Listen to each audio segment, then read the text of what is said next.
әнімізбен, осы өнерімізбен ұрпақтың тәрбиесіне қызмет жасасақ дейміз ғой. Мен де маған көп ретте сұрақтар қояды, осы сіз шәкірт тәрбиелеп жүрсіз бе деп. Әрине, маған еліктеп жүрген жастар өте көп. Менің кезіндегі орындаған әндерімнің қазір 20 шақтыдан астамын жастар орындап жүр. Мен орындаған ән, ол менің әндерім емес, мен ешқашан ән жазған емеспін. Мен тек орындаушымын. Сондықтан менің оған ешқандай иелігім де жоқ. Егер асырып айтсаңдар, көңілінен шығып тыңдарман қабылдап жатса, құбағып айтыңдар деп мен жастарға көп әндерімді таратып та бердім. Бірақ өзімнің өсіп келе жатқан ұлдарымды өнерге баулу әрине менің әкелік парызым.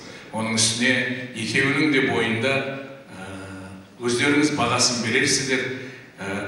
Кім біледі, қазақта сөз бар ғой, қанда бар қасиет қарап жатпайды деген.